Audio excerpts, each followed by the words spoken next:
Action. Is it good? Okay. So, as a lot of you know, I will be doing a presentation on the gay rights movement and homophobia. So now I'm going to start off the presentation with a meditation. So, I invite you all to close your eyes and take a few cleansing breaths, get into a nice comfortable posture.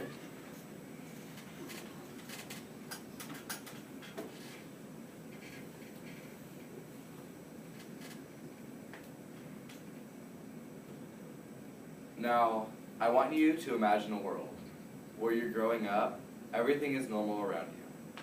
You're raised in a normal household, you have 2 loving parents, you're going to a nice school, but there's something different about you.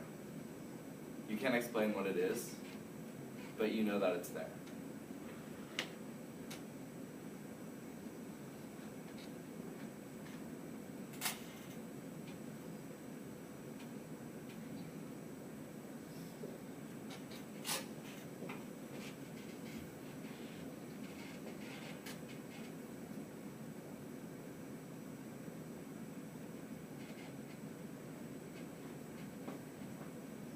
Now, as you grow older, this thing inside of you is really burdening you.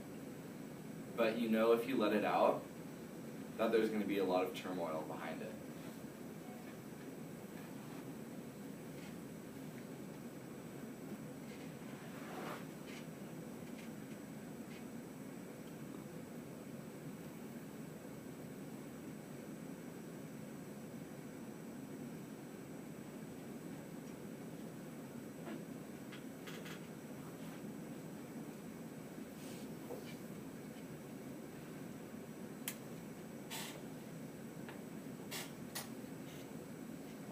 Now you're at a stage in your life where you don't understand why you need to keep it in. So you let it out just a little bit, and once the kids at your school find out, there's a lot of backlash. You're bullied on the side, hateful things are sent to you through social media and text, yet you don't tell your parents.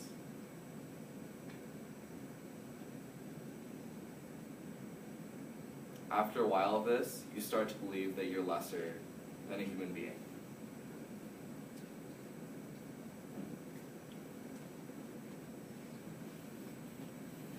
You're not worth it.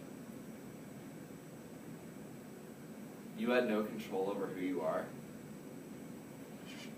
but it's affecting you this much in your life. How does this make you feel?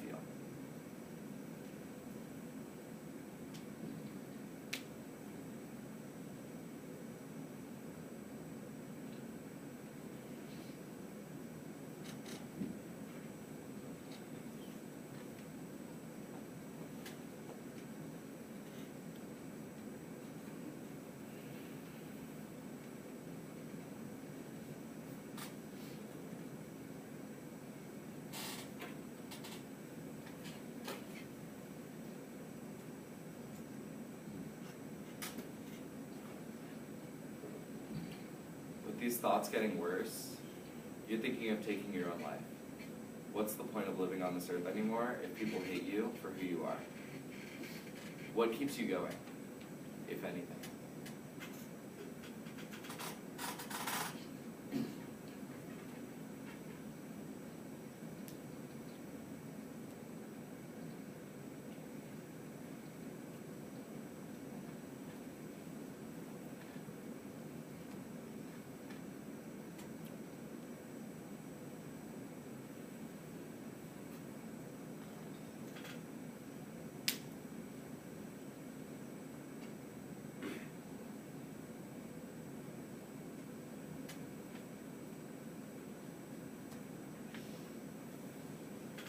Now, this is a reality for many youth across the United States and across the world. Let that sink in for a second.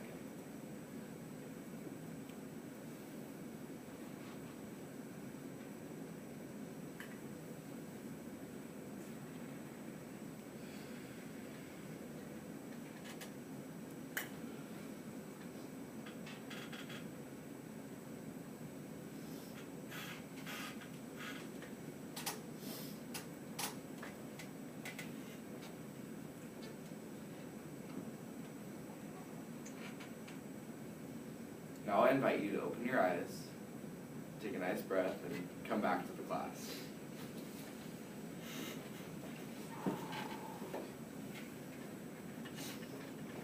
Okay, so before I start talking about homophobia in the United States today, we're going to start with a history lesson and flash back to 1950. In around 1950, we see Alfred Kinsey come up with the Kinsey scale. Now, for those of you who, well, all of you are in history right now, you all know that gender norms were a huge thing in the 1950s. We see a man and a woman, sexuality is completely black and white, and Alfred Kinsey comes up with a scale that completely throws that into a whirlwind. You see that nobody is 100% gay and nobody is 100% straight, but it's more of a spectrum. Along with Kinsey, we see the Mattachine Society come up, which is a gay man society in the 1950s. Mattachine coming from the Italian term for Mattachino, which is a jester who stood up to the king. Now if you see on there, I can read this right here. Homosexuals are different, but we believe that they have the right to be. We believe that the civil rights and human dignity of homosexuals are as precious as those of any other human. So this man is Henry Hay, who started it all in 1950. And they were kind of the main society of gay people until around 1969, when the Stonewall Inn riots occurred. Now the Stonewall Inn is a bar in Greenwich Village, New York, where they would sell alcohol illegally to, well, homosexuals, but in general they sold alcohol illegally because they had no liquor license. On the night of June 29th, 1969, around midnight, the police raided the bar, and it turned into a whole thing where the homosexual people were yelling at the police, and the police were yelling at the homosexual people, and this is really the spark that started the gay rights movement, as it brought a sense of unity amongst the community. And you can see here, this is one of their protests. Just look at that for a second.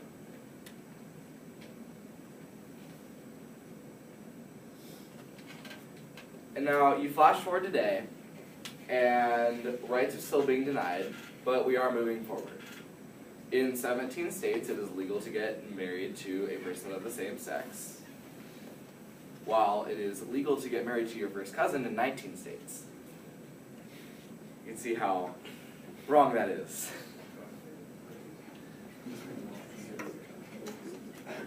But what's holding the community back from moving forward? Now, I did a survey on SurveyMonkey, if any of you took it on Facebook, asking questions like, what do you define homophobia as? Where does it come from?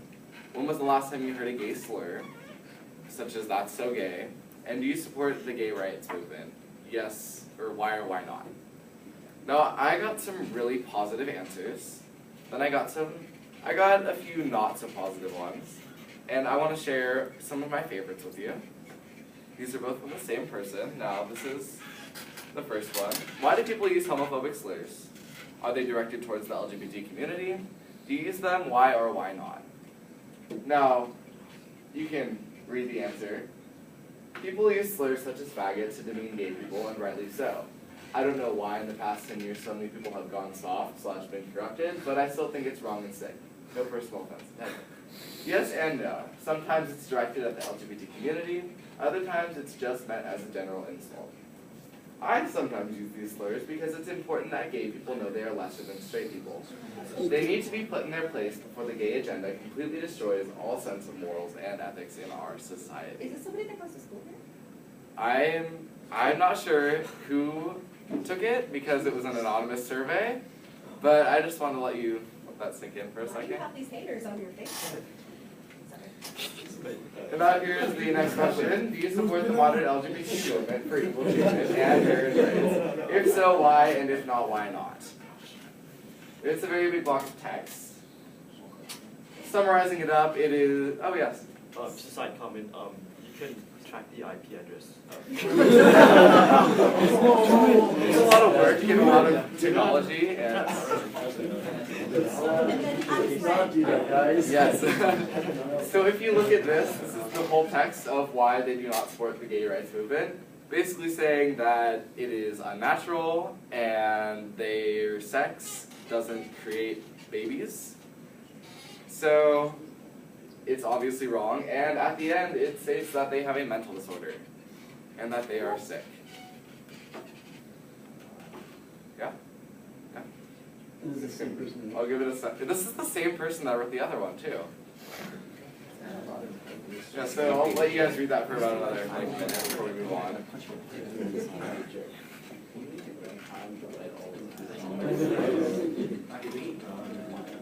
Out of 61 people that took the survey, he was the only person that opposed the movement. Or she. He or she, yeah, excuse me. You don't know.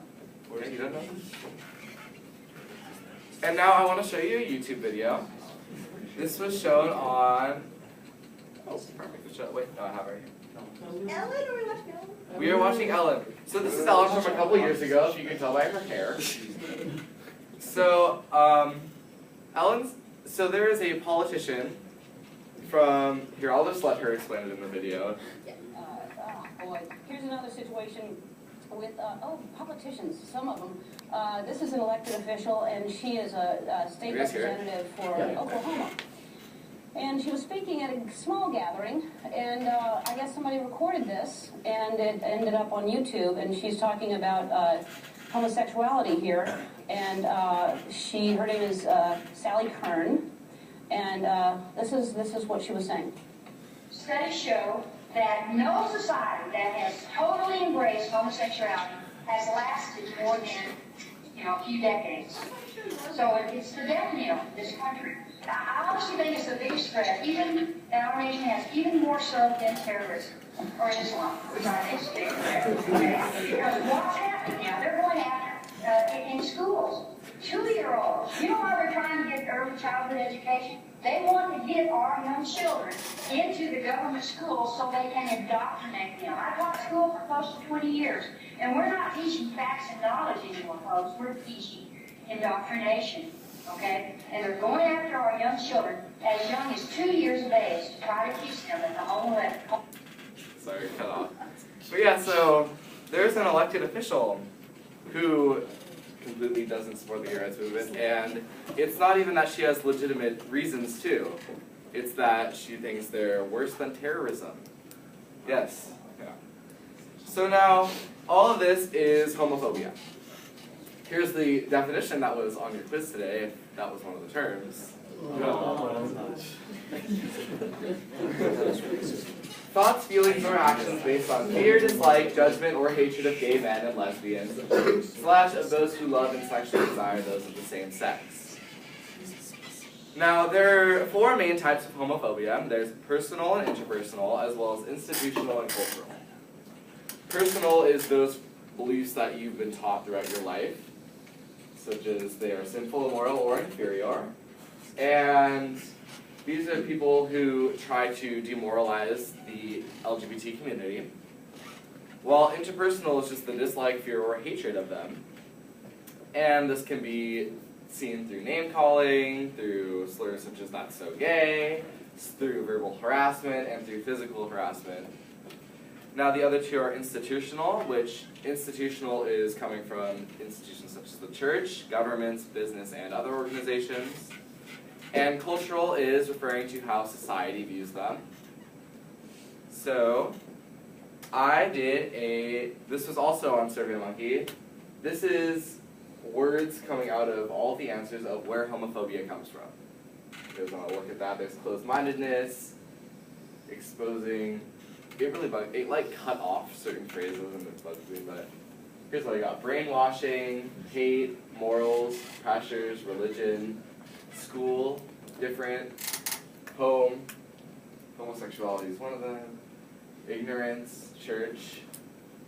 Let's look at that for a second before we go on and watch another video. Question. Yes? What were the 4 types of homophobia? There was, here we'll flash back, there's personal and interpersonal, and then there's institutional and cultural. Like Chick-fil-A, right? Yeah. You guys got that down? Okay. Now we're gonna watch a video. This video is one of my favorite. I still have this up. It's right here. First gay hug, a homophobic experiment.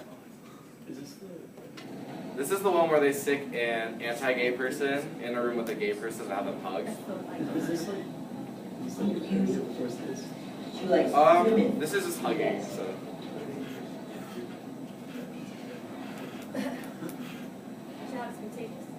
Yeah. How's it going? Good. I'm Jeff. Nice to meet you. Hi, I'm Caitlin.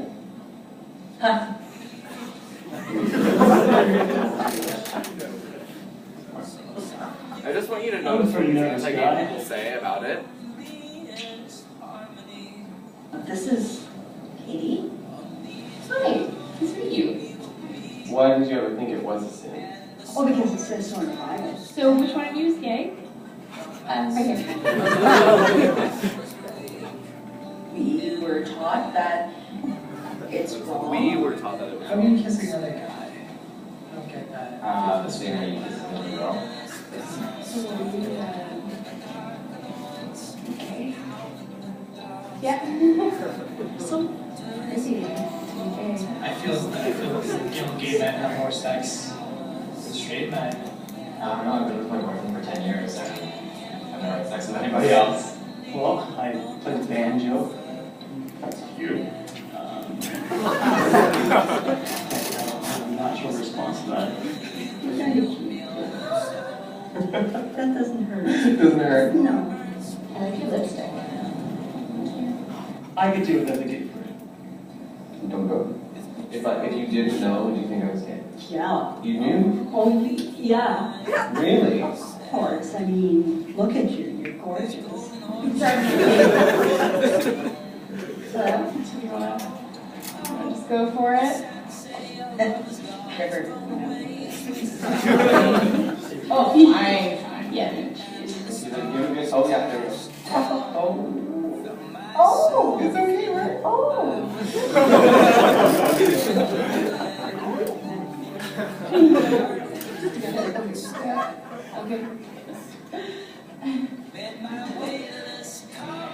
Okay, bring it in for a hug. Try not to have too strong. Do you need a girl hug? I did shave before coming, so I'm a little less good. Where?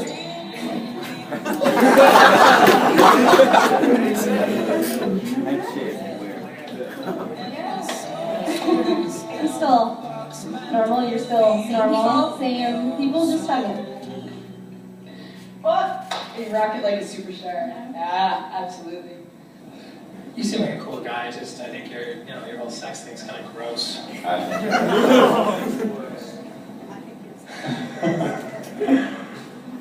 Fair enough. It's true. Okay. What do you guys think of that video? Just good video? Okay. So now we have two personal stories. You don't have so much time. We have two personal stories. One from my friend Bruce, who I interviewed before this project. And I asked him mainly, what was your reason for not coming out of the closet earlier? And he said, well, with society and how they view gay people, I was afraid of myself. I was scared of myself. Now, I don't know how many of you know Ellen Page. You know Ellen Page? Okay. She's a famous actor. I'm actually not sure what movie she's in. Juno. Okay. Sorry. Actress. I haven't seen Juno, no. So Ellen Page came out on Valentine's Day this year at the Time to Thrive conference. And one of the things that struck me was she talks about when she wasn't out of the closet. She said, I suffered for years because I was scared to be out. My spirit suffered, my mental health suffered, and my relationship suffered. Now, with people who are afraid to be who they are, there's the lyric in the Macklemore song, Same Love, that we watched in Jesus' presentation. We need to really question how society's dealing with these things. Now, I'm going to move on to some not-so-fun facts about homophobia. Now, there was a 2009 study of 7,000 LGBT youth that shows that because of their sexual orientation, 8 out of 10 students had been verbally harassed at school, 4 out of 10 students had been physically harassed at school, 6 out of 10 students felt unsafe at school, and 1 out of 5 had been the victim of a physical assault at school. Also, LGBT youth are 4 times more likely to attempt suicide than their straight peers, and questioning youth are 3 times more likely to as well. Digging deeper, in the past month, Tennessee passed the Religious Viewpoints Anti-Discrimination Act, which allows students to use their religion in any way they choose. And really, what could go wrong with that, right? I mean, they're just going to bully people more based on their religion. And then, this one is probably the most shocking. On August 14, 2012, Jessica Dutro brutally beat her 4-year-old son, Zachary, to death on suspicion of him being gay. This is a real case, you can look it up. She's from Oregon. She was just convicted in the past month, I think. This is her son right there. Just let that sink in for a second. That because of how negatively viewed homosexuality is in this culture, a mother was willing to kill her son. Now, what does Scripture say? There's the infamous Leviticus quote, "You shall not lie with a male as with a woman, and it is an abomination. If a man lies with a male as with a woman, both of them have committed an abomination. They shall be put to death. Their blood is upon them." And then there's the story of Sodom and Gomorrah.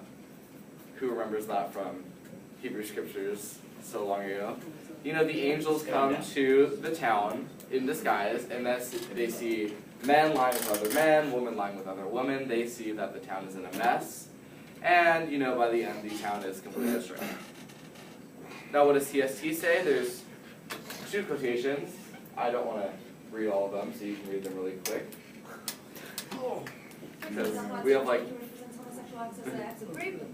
Tradition has always declared that homosexual acts are intrinsically disorder. They are contrary to natural law. They close the sexual act to the gift of life. They do not proceed from a genuine, effective, and sexual complementarity. Under no circumstances can they be approved. Homosexual persons are called to chastity by the virtues of self-mastery that teach them inner freedom, at times by the sport of disinterested friendship, by prayer and sacramental grace. They can and should gradually and resolutely approach Christian perfection. Okay, there you go. And so these are breaking, if you remember our CSD principles, it's breaking human dignity, as well as participation, because they are denying homosexuals the right to get married, the right to be themselves. Yeah, Patrick? What was that document written? The document? When was it written? I don't know. I just know it's Early. Yeah, earlier. Now, we're going to move on to the Day of Silence, which is today. And as you can see, Carlos is participating in it.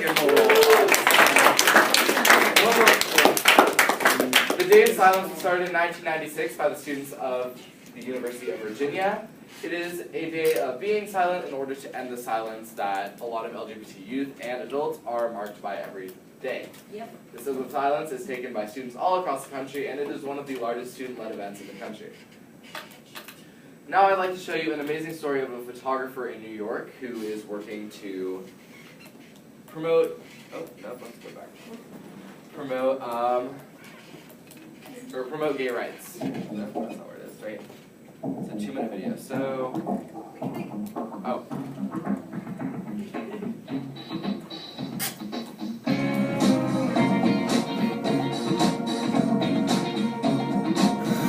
I'm Io Tillett Wright, and I'm an artist born and raised in New York City.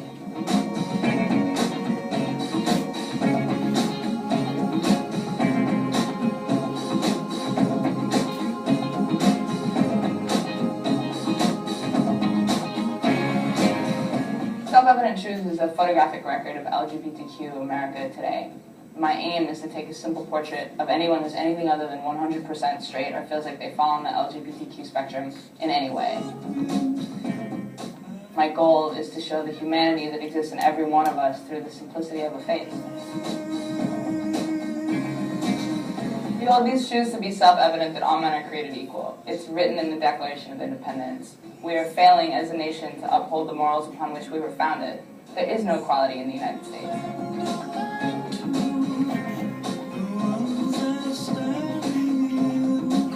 So when you don't have to think about it, simple as that. The fight for equal rights is not just about gay marriage. Today, in 29 states, more than half of this country, you can legally be fired just for your sexuality. Stop it right there and get in the interest of time. So, now, what can you do? There are 3 things that I want to ask you guys to do. Be open, be present, and be an advocate. Be open to those who identify under the LGBTQ spectrum. Be present for them. Don't be like drifting off when they're talking to you and like trying to be open with you. And then be an advocate for those who can't be an advocate for themselves. That is the end of my presentation. And I ask, yeah, you can applaud.